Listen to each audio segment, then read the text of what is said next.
What is up, everybody? It's Tyler with Mom's Basement MMA, and I have a very special guest with me today. It's not very often I get to talk to one of the top professional mixed martial artists in the world, but I'm doing that today. This man is the LFA Flyweight Champion.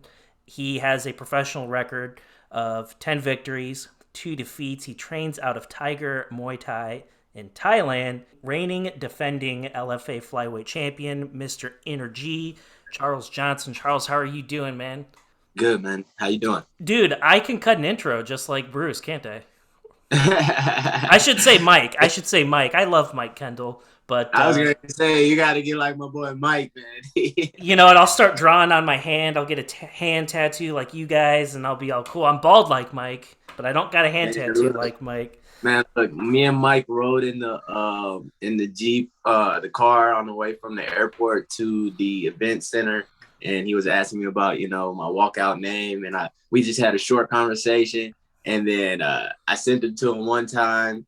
And then he came out there. He was ready to go to spit out all those nicknames. It was pretty. It was fun, man. It I was love fun. I love that guy. He is every fighter I from LFA or in the Midwest that like in Dynasty, some of the smaller leagues that Mike also calls. I always ask people like if I know that he's called one of their shows before, I'm like, "Yo, did you get to talk to him?" And like for the people that do, they're like, "Dude, he is so cool." Charles, I wanted to just kind of like start our conversation off. You're from St. Louis and you have a lot of your fight camps in Thailand at Tiger Muay Thai. And for those of us in the know, we know that like some of the biggest stars in the MMA world train out of there. Petr Yan's there, Shevchenko's there. Both the Shevchenkos I think are there, and the list goes on and on and on of like all the people that are there. How does a kid from St. Louis end up training in Asia, halfway around the world, with like the biggest names in MMA? How can you talk about how did you get hooked up with them, and how often do you go out that way to train? So in 2019, I put in an application because they do tryouts every year. Tiger Muay Thai tryouts. They invite. I mean, anyone's invited to come, but they select the people out of the people who put in their applications, who they would like to come out, and it's based off of like your amateur record. So if you're like a highly touted amateur, you'll come out there, and then mostly they're looking for people with professional fights and experience. And but if you're like a very highly touted amateur, they'll give you a look as well.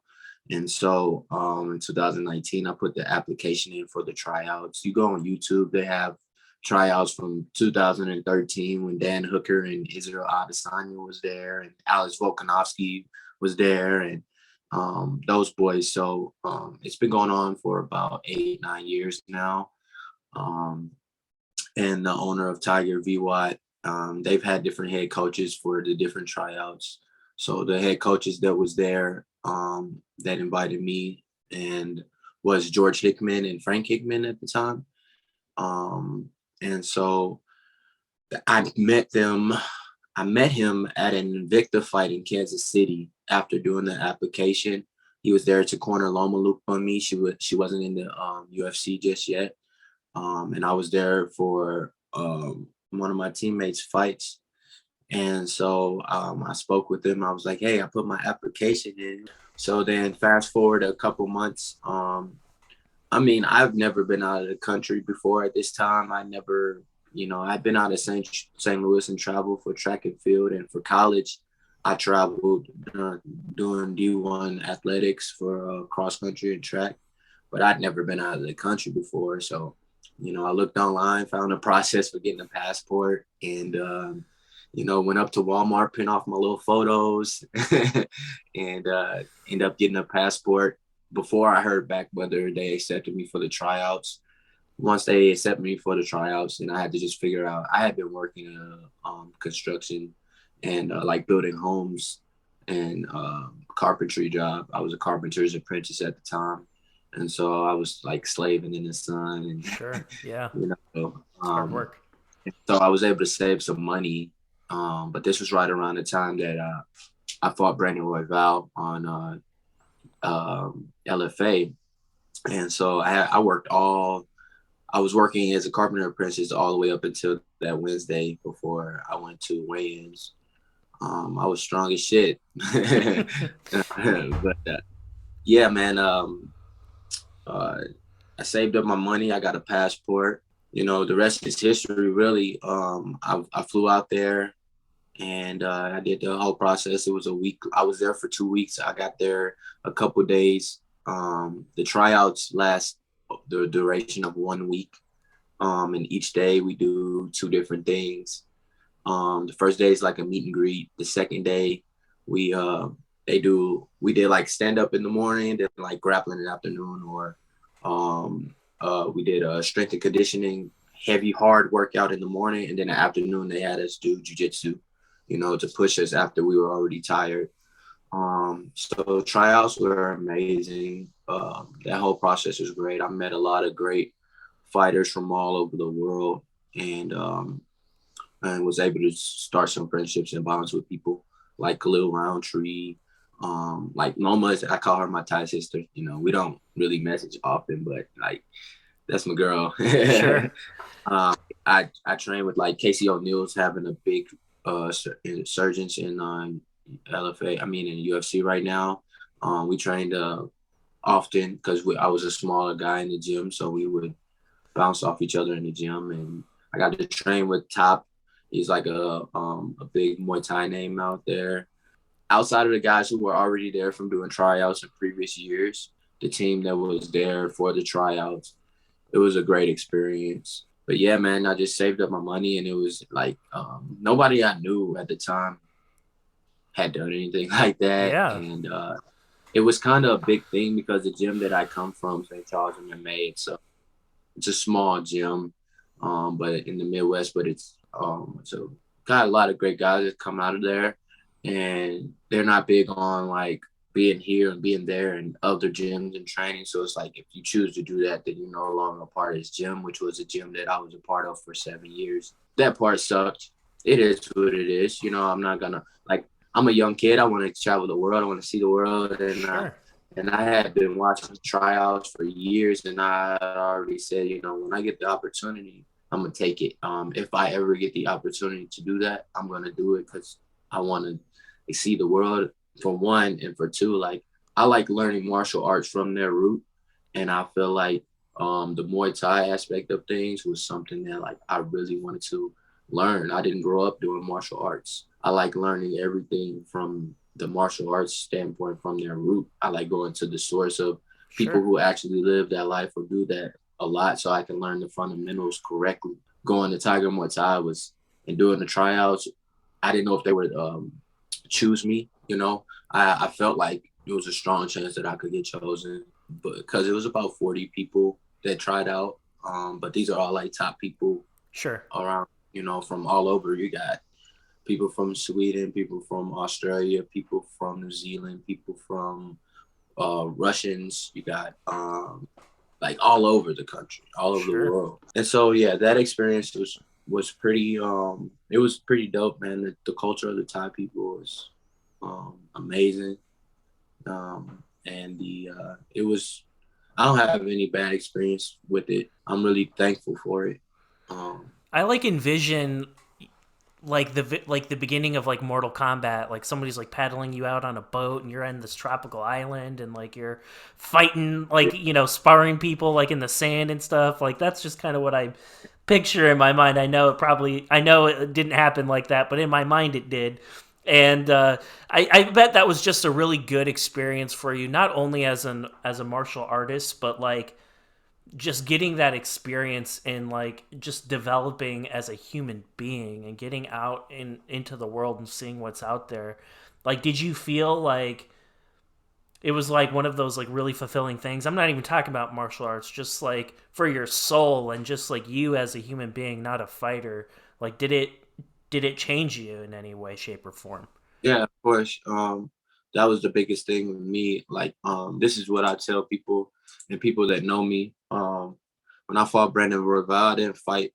It wasn't the best version of me, and along with like my lifestyle and my work and just being in the U.S. where it's work, work, work.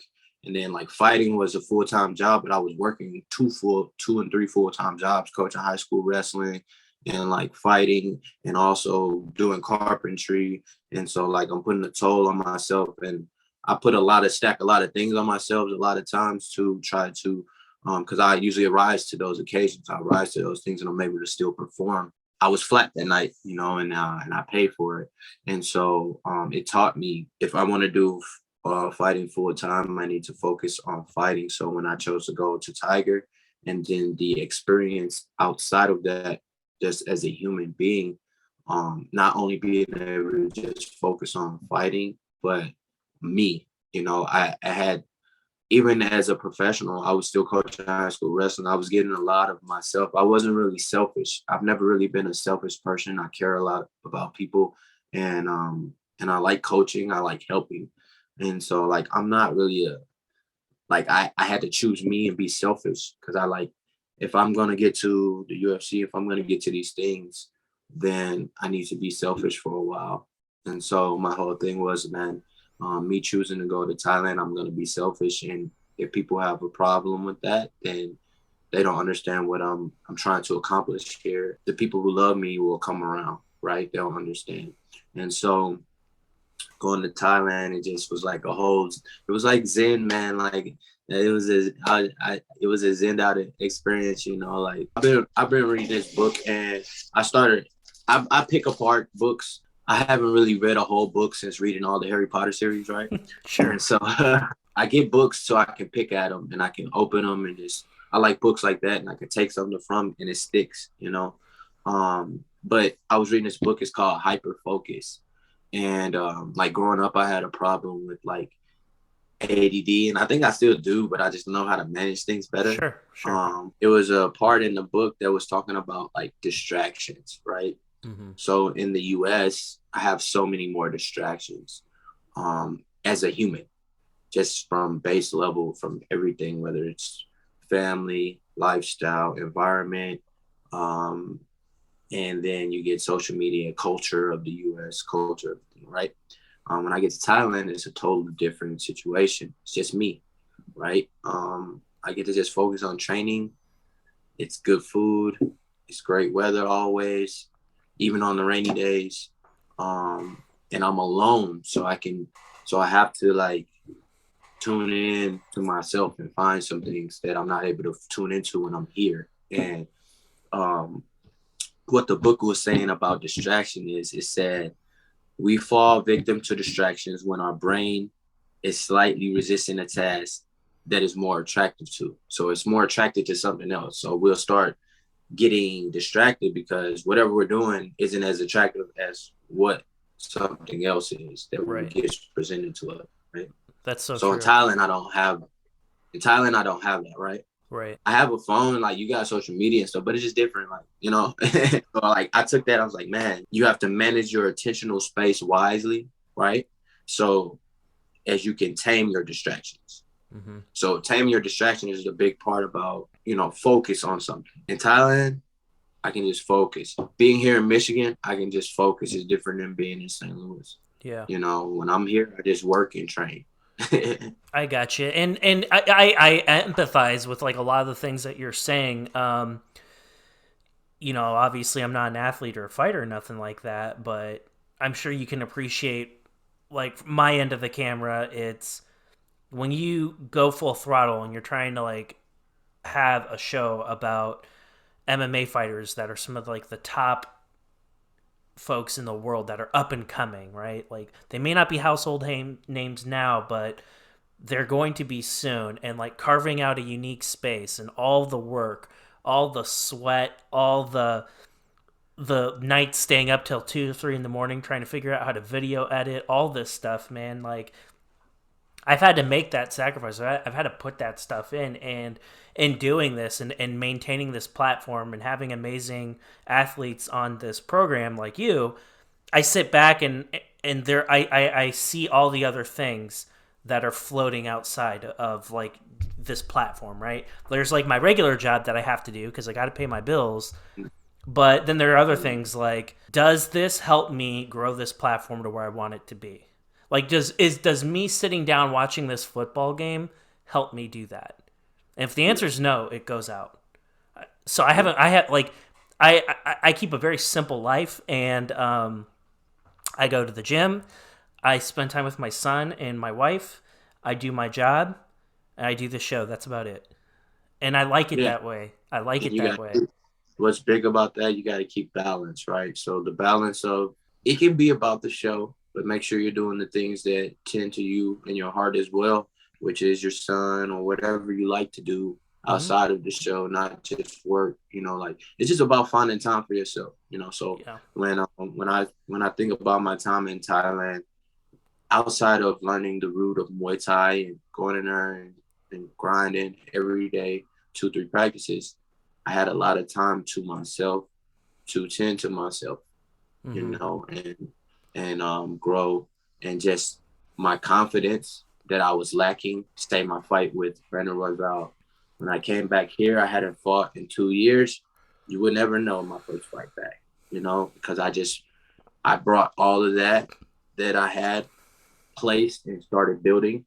I just kept it going.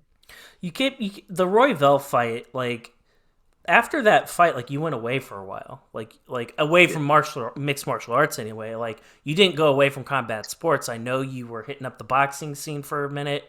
What was it that like clicked in your brain that made you want to like do something different for a little while? Because we've only saw you back, like you've been gone for a couple years. You only came back in like February. So like, what was going through your mind at that time? Like I said, in 2019, I was in Thailand, so I was gone for 2 years, and it was the LFA had a hard time pre-COVID bringing people in from Thailand to fight. So I was trying to get fights with One Championship on their One Warrior series, which is like their feeder program to One Championship. But that never came to fruition. And I tried to get a fight on UAE Warriors. Was unable to do that. So I was trying to get fights while I was in Thailand. It was just really difficult. And then once COVID hit, which was 2019, nobody was fighting. Right. So everybody, if you look at it, like all the fights, they talk about, oh, this guy's been off for a year. I'm like, everybody was off for a fucking year, man. Come on. It's Yeah. COVID. Like everything was shut down. Unless you were in the UFC or a big promotion, nobody was fighting. So that seems like a talking point every time I hear announcers talking about how long somebody had layoff in 2019 or something. Like, I'm like, most fighters did. Most Yeah. everyone in the world did. It was a difficult time for it. And so it wasn't just me.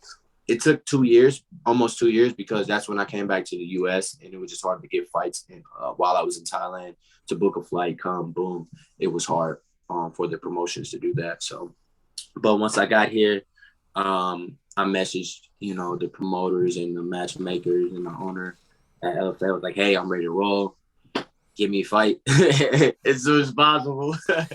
I got here in October 29th. It's been exactly almost a year since I came back to the U.S. And I plan on fighting 5 times this year. Just I was so successful in my first 3 that it's like I have to wait to fight now. It's been 1 year exactly. I got here October 29th. I was in St. Louis for a couple months. I cornered Joaquin Buckley in January of this year. Unfortunately, we didn't come away with a win in that one. But then as soon as I came back at the end of January from Abu Dhabi, I came straight to Michigan and I fought in February on LFA. It's just been since I got back October 29th of last year. It's just been go, go, go, go, go. You look like from the Royval fight to February when you come back, you look like a totally different guy. Like you've always been good, but there's like this like different level or this different side of you I think that has like come out. And like you look, I don't think I've ever seen you look like this dominant ever. Like you've always been really good, but like you've upped your game. You've taken your game to a totally different level. And I see you out there. The gap between you and your opponents, like I'm usually able to tell that gap fairly quickly. Like, do you know what I'm saying? Like I'm talking about the skill gap. Like Yeah. when you're talking about, I'll use Amis as an example. Amis, you can find out like within like almost right away. Like one guy knows what he's doing. One guy, he's throwing loopy punches. His footwork's terrible. He's gonna get starched. The higher level that you go, it should be harder and harder to find that gap, where it should take longer and longer for you to find that gap, because everybody theoretically is really, really good as you Yeah, advance and get up in the scene. And I would say that's also the case by and large for LFA, for CFFC. They're regional promotions, but they're big, and there are a lot of savages in these promotions. But for you, I still see that. Like, I see you, and then like within the first minute, if you've never watched a fight before, you could tell, like, yep, Johnson, yeah, he's better. Like, you could just yeah. tell right away. And like when you look, take out a tough guy with an anaconda choke in the first round, like how satisfying was that? Because that was like your first win since your first MMA win, I believe, since the Yeah. Royval fight. Yeah, that was early second round, but yeah, I almost finished him in the first. Um, it was, I mean, I already knew I was gonna win that fight going into it. I was like, man, this guy has nothing for me. And but the what it was a few things that made me fight that fight the way I did. One, I hadn't fought in 2 years, so I was ready to go. I can Um, tell. you know, I'm like, man, fuck, I've been training my ass off. I've been working hard. I went all the way to Thailand, and nothing this guy does. I just got to go be myself. Um, like, which is something that Coach George Hickman would say to me a lot when I was in Thailand. It's like, Charles, you're good, man. Just got to know you're good. You just work on your things, but you're good, man. Just keep working, keep doing your thing. But what really set me off for that fight, I saw him do an interview with I saw one of his interviews. He was like with a chiropractor. He was saying he was gonna knock me out and all this other shit. So when we got in there, I didn't say anything before weigh-ins. I didn't say anything to him during weigh-ins. I just, gave him the face. Mm-hmm. And once we got in there, I was talking to him like, bro, never seen nothing like me. And then, every time I made a miss, I was talking to him like, you know, and because I don't know, it takes like for you to say you're gonna knock me out, bro. Do you not know who I am? That's how I feel. And so So you felt like he um kind of like disrespected like your talent. yeah, just me, like, man, like I don't know. I don't know you had you were 6-0 with 4 or 5 knockouts or whatever the hell, all finishes, but like you haven't fought anyone like me, and it's nothing like me. And I really felt like that. So that's why I was saying it to him, and after the fight, I was like yelling in the camera saying it, because I felt like when I came back, I have to establish to them who I am, what I am. And I felt like the opportunity I missed out on. I feel like I really felt like this for a long time, that like Brandon Royval took my juice and then he went to UFC, and like Right. where he is at is where I should be. And I don't say that with ego, or I'm not mad about it. I'm proud of him. Like, good job, bro. Like. But yeah, like where he is where I would have been if I didn't go to Thailand, right? And Sure. so now that I'm back, I have to establish that I have to do, and I get to see what he did, become double champ, and everything that he did, and the way that he fought. I'm very good at seeing, being a part of something, and adding it to myself. When I fought Brandon, he fought with a sense of urgency that I didn't. When I fought Brandon, he came after me, and was trying to take my head off.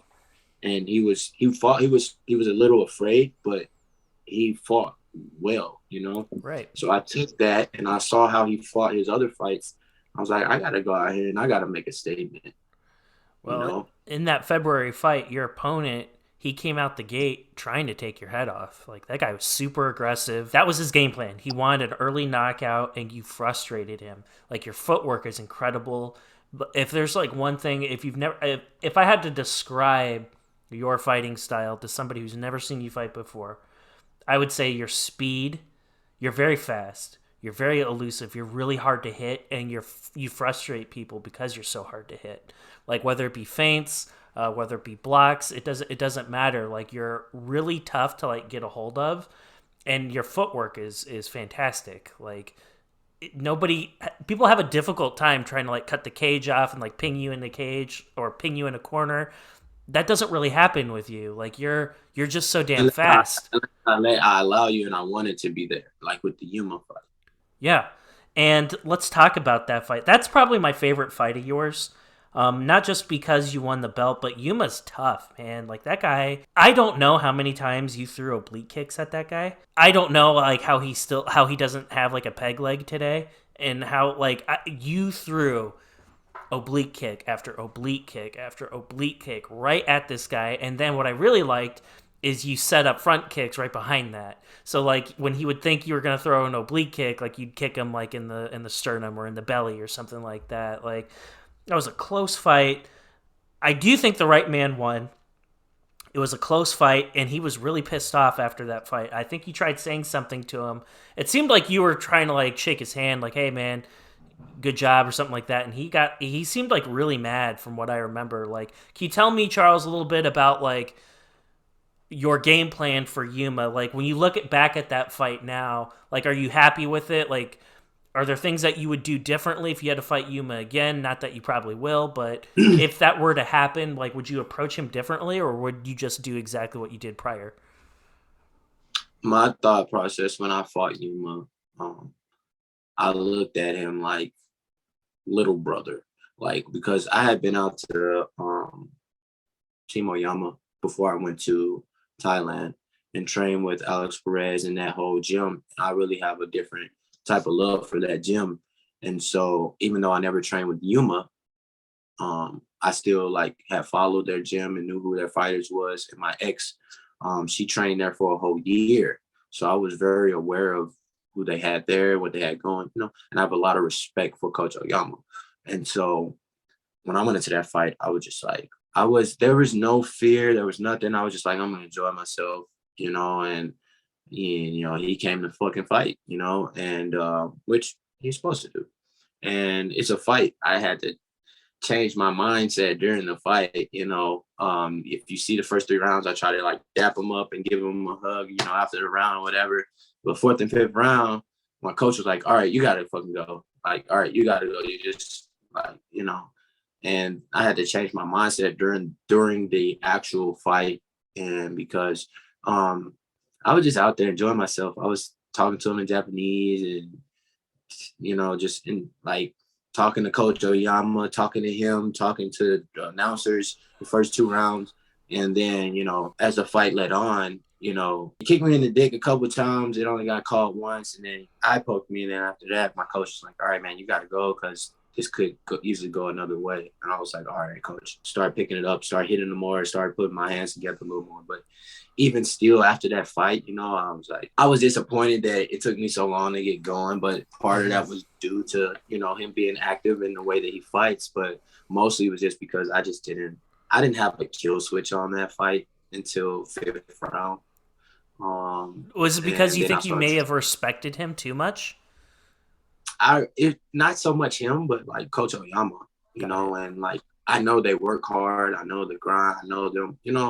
It's not so much Yuma. Like I'm gonna fuck Yuma up if I ever fight him again because he disrespected me after. Like just I don't know. He just seemed like a little fucking kid. Like it kind of annoyed me, but then I still tried to be respectful about it and everything. But now it's like he's done it in more than one fight and been like that with his opponents.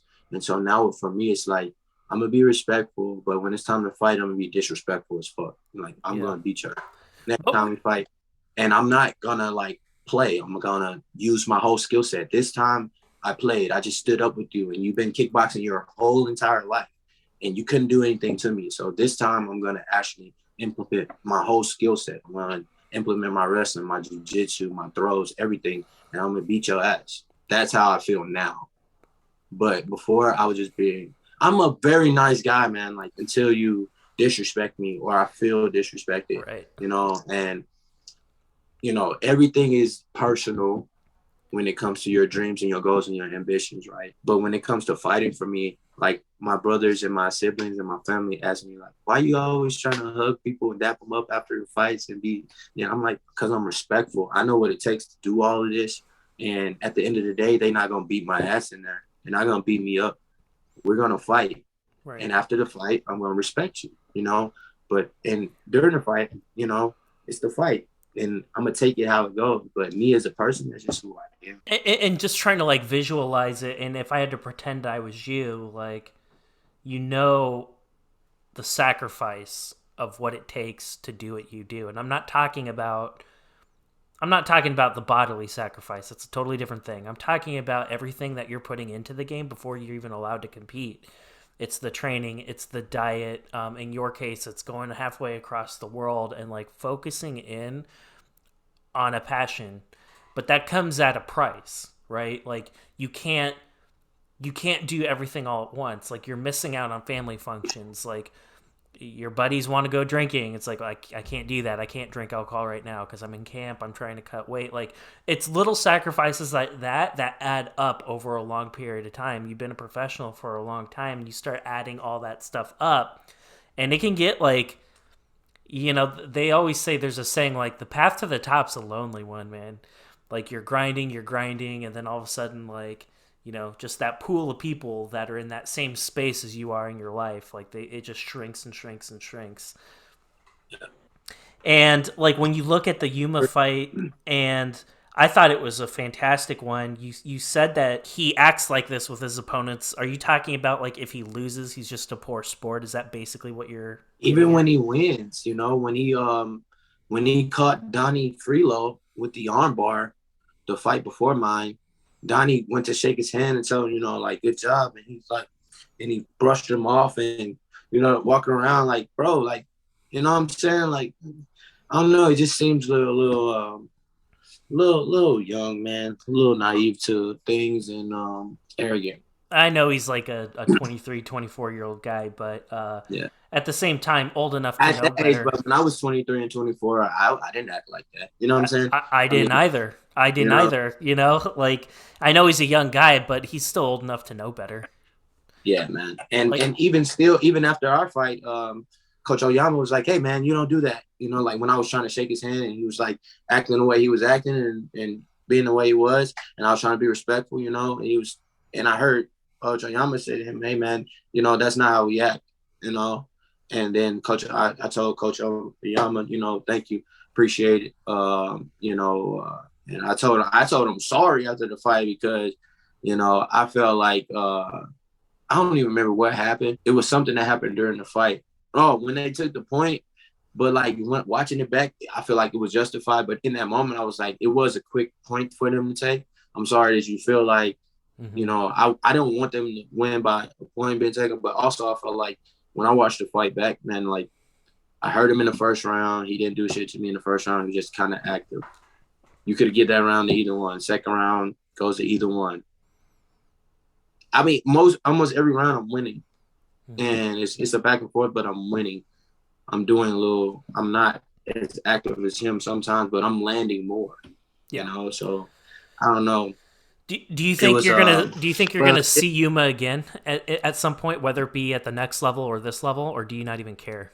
I mean, they might try to set me up to fight him again to defend the belt. But it wouldn't be no point in doing that right now at this point. Um, that's that fight can happen in the UFC where he can make some money and I can make some money. He's going for the title. He wants the title, but he has to get past Mark Lomacko tonight. And I think Mark Lomacko is a really good 125er, well-rounded, can wrestle, can throw his hands. And he's working hard. We'll see how this fight goes tonight and what the LFA chooses to throw at me. I may have to fight one more time before getting called up. I shouldn't have to. I feel like I deserve to be fighting on that level right now, but I may have to just because Dana White just signed 6 flyweights during Contender Series, and the roster's only so big, and something's going to have to happen where someone's not able to fight where I can get an Well, opportunity. it is going to happen, and I want to talk real quick. Like, you've won the flyweight title, you defended it in St. Louis against a tough guy. You were able to get him out of there relatively quick. It was in St. Louis. It was in front of your hometown crowd, and like a lot of people chalk that up as like a huge advantage. But it's a double edged sword, really, because it's like all the pressure all of a sudden gets thrown on you. Like you're expected to go out there and like put on a dominant performance in front of your hometown fans. Were there extra nerves going into that one because it was in St. Louis and because it was for a title defense, or was it just any other fight No, for you? There was no way that guy was gonna win that fight because I've literally competed in front of those people in that place. I was so comfortable, man, and not just comfortable, but I stacked things on myself so I can rise to those things. And so I fought 47 days after my fight. I was, the more people come out, the better, because the more people here, the more I'm going to want to do better. I've run track my whole life, and people know me from that. People knew me from track and field, not from fighting. Nobody knew. When I started fighting, the whole first year I fought, nobody knew I fought, and then they were like, "You're fighting? Oh, when? Where?" I didn't tell people because I wanted to learn. I wanted to do it. I really wanted to. For me, I was sensitive about it because I didn't want people to come out and me not do good. Right. And I also wanted to learn more. I knew that it was so fresh to me. I was like, when people did finally see me fight, it was like, bro, that was the dopest thing I ever seen. Like, I've never seen MMA in person. A lot of my friends had never didn't know what MMA was, never been to Right. an event. So when they came to fight, they was like, man, I love that. This is so hype. It's different, right? So this event here in this LFA, I'm like, you guys got to put me on the show. I haven't fought in St. Louis in years, and I know I can sell a bunch of tickets, even if it's on 2 weeks. Like, it was short notice when I found out that they were going to be in St. Louis. They switched the event. It wasn't supposed to be in St. Louis. So when they found out, it was like 3 weeks out. Wow. So I ended up getting the fight like 2 weeks out, but I had already been training. I did basically 2 camps for Yuma because the fight got pushed back. So I was still in great shape after the Yuma fight. I took a week or two with family and stuff, but then I started back training while I was in St. Louis before I came back to Michigan. I started running and just getting my body ready for another fight. When I got back to Michigan, I trained for 2 weeks for that fight, and then we had the fight. I had to cut weight the third week, and then it was a fight. Charles, I'm going to be blunt with you. I don't know if you have anything. I don't think you have anything else to prove at the level you're on. And I'm just being real, and I'm not trying to be disrespectful to anybody because I know there are a lot of really good fighters in the LFA. Christian Natividad, he's a flyweight, or he recently dropped down from 35 to 25. Yuma's a great fighter. He's a great fighter, and he'll go to the next level too. But aside from those two guys, I look at the rest of the class, and there's a part like I look at you, and I'm just like, this guy doesn't belong here. Like it's a like the LFA to me and other they're developmental leagues, and I look at you, I see where you are. You're not even in your athletic prime yet, and there's such a huge gap between you and the opponents that you're fighting that I talked about earlier. And I'm watching these 25ers, and I swear, man, like almost every single UFC fight where I'm watching 25ers go, I think about you. I'm like, I would love to see Charles fight Tyson Nam. I'd like to see you fight David Dvorak. Um, the I don't know the guy's like name. I don't know how to say it, but the Tibetan Eagle guy. That'd be another Mhm. great fight. He's a young guy. He's like 25, 26 years old. And like I don't really see a difference between you and like them. Like I don't understand. Like I don't know. I'm saying this as a fan of you, but as a fan of you, I sit back. I'm like, what else does my guy have to do to get there? Like, do you ever sit back and think about that type of stuff yourself, or is it just one of those things where it's like, you know what, the opportunity will come when it comes. I just gotta focus on me. Like, how do you approach something like that? Yeah, I've been having to stay very balanced with that. I do think about that often. Every time I watch a flyweight fight, I get a little frustrated, and then I'm up working out after the fights. Even if it's 1 a.m. in the morning, I might just start hitting a bag or something in the basement, but uh, or hop on a little bike or something. I have to. It's just adding fuel to the fire. You know, life is hard enough. So the thing that I love to do, I want to compete at the highest level, and when you feel like you deserve to be somewhere, it starts adding the chip. Once you keep getting pushed back, pushed back, pushed back. So, um, I have to believe that it's going to happen soon. There's no choice. What frustrates me is the politics of it. But the politics is also where you're going to make your money. So you got to find your balance with it. You know, the Dana White Contender Series it's a show. That's exactly what it is. It's Right. for the fans and there's some good fighters on there, but like out of the 6 flyweights he signed, I fought Carlos Hernandez as an amateur, lost a split decision to him, but I was a totally different fighter than um Yeah, and a baby. Amis, that was so long ago. It's like, who Yeah, cares? I was a baby, and so but I've competed against him, and I don't see much difference in that fighter than I do the fighter today, Yeah. as opposed to myself. And then I watch the guy who came back from Cage Warriors or whatever, that champ who just fought, who Dana signed after he missed weight. That's about the only guy I seen that would give me a fight, out of all the guys I saw. And so it's frustrating to say the least, but it's also like those guys are gonna have to fight someone, if not each other. And if any of them aren't able to go, They're my going to call you. managers are like, yeah, like they know who I am. McMahon knows exactly who I am, where I'm at, what I'm doing at all times, because my manager and him know each other, and they have conversations frequently about other fighters and me. He's aware of where I am, what I'm doing. So when the time comes, it could be at 35 or 25, you know, I was and just going to ask you about 35. So is 35, is that realistic for you? I mean, you're 5'9", so like most flyweights aren't that big. They aren't that tall. Would that be a big deal for you? Like, let's just say, for example, Bellator's like, yo, we don't have 25s, obviously, but we got 35s and we need one. Would that be something you'd be interested in? not Bellator. I'm not fucking with Bellator. I love Bellator as a promotion, but I want to fight for the UFC. Okay, And so so it could, but Bellator would take away too long of my route to get to where I want to be, which is the UFC, and fight the best. Is names on the list for me that I want to fight. And none of those guys are in Bellator. The only person I would be interested in fighting in Bellator would be Sergio Pettis, and also like Rafion Stotts.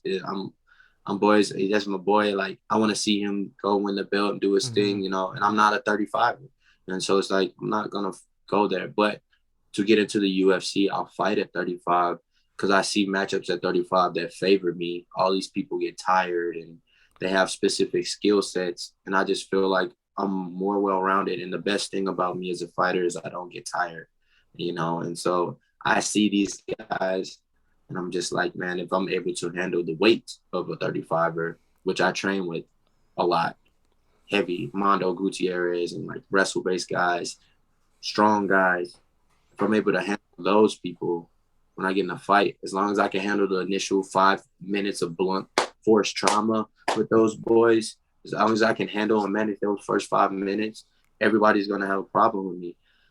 I look at Sean O'Malley at 5'11", fighting at 35. It's just like me 5'9", fighting at 125. And I look at his skill set and I look at my skill set. And I say, I'm more well-rounded than him. I know he's working on his jiu-jitsu and he's working on these things, but he's got the confidence, the show, the swag, and everything. And I just say, like, I wanted to fight O'Malley a long time ago when I saw him on Contender Series. I was like, I'll fight that guy, throwing my name in the cap. Everybody wants to fight O'Malley, but you got to Right, get this levels. You got to earn that. You got to right. get there. So if anything happens where anybody gets hurt, I tell my manager, I'm in. I don't care who it is. It could be Sean O'Malley. I don't care who it is. And with me having the weight of being the champ and defending my belt, and my resume speaks for itself, it may get entertained. So I'm just preparing my mind for anything is possible. And maybe I'm being prepared for something bigger than I even expect myself. And so I just got to keep training and make sure I'm prepared for that. And that's where I've been at. So, Mick, you need to let my boy here run it back with Brandon. Let's make it happen. Let's do it. Run it back. That'll be your And I first fight. love, look, and I love Brandon Dev, bro. I love how he fights, man. So I know and he'll probably tell you too, we'll have a fucking hell of a fight. It'll be fight of the night for sure. But I'm not in the itch to get back things that I've lost. When it happens, it happens.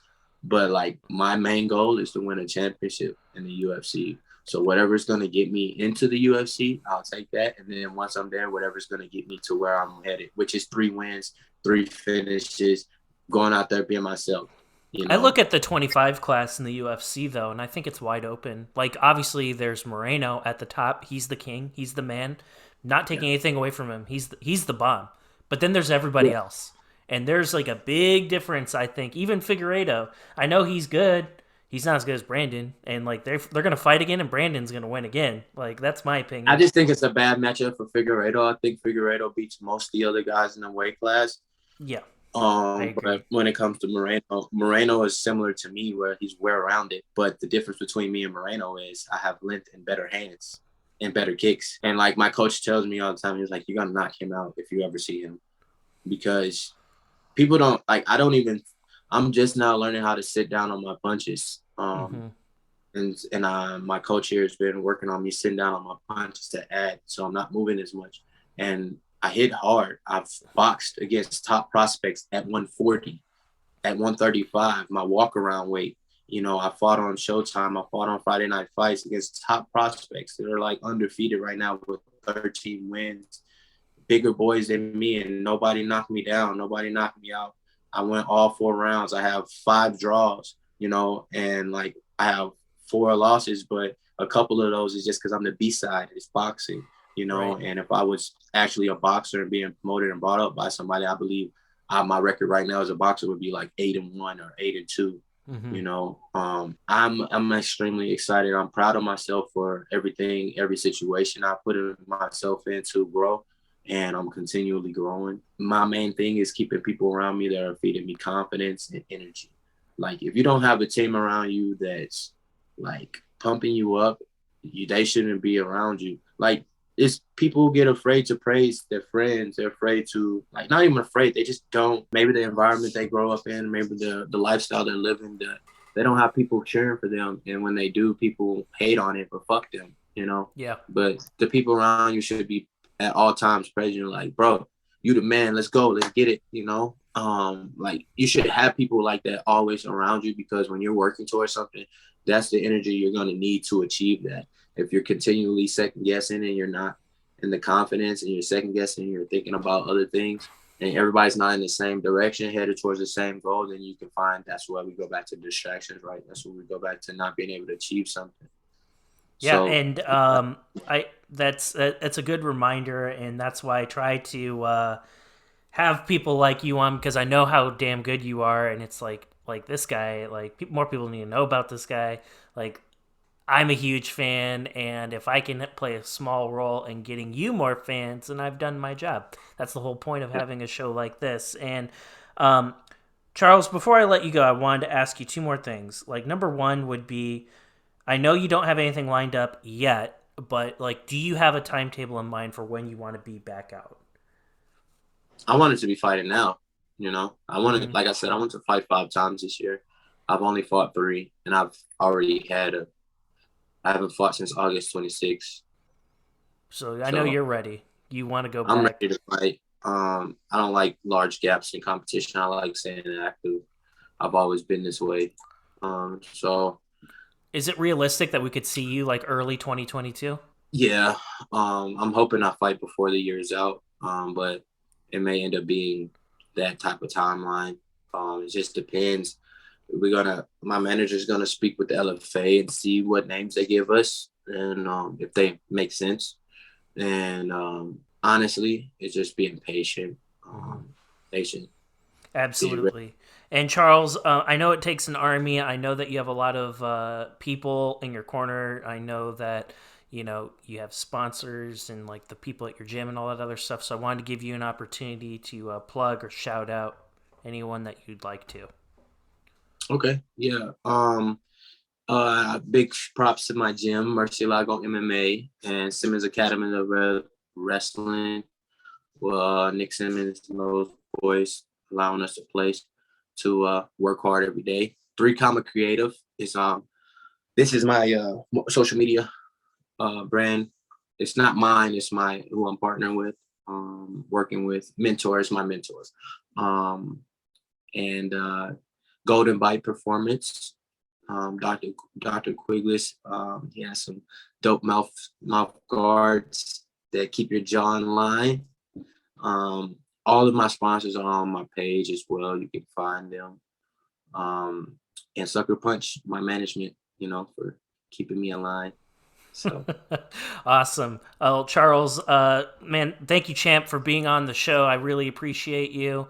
And everyone, please support my guy. Please follow him on Instagram and please show some love to his sponsors.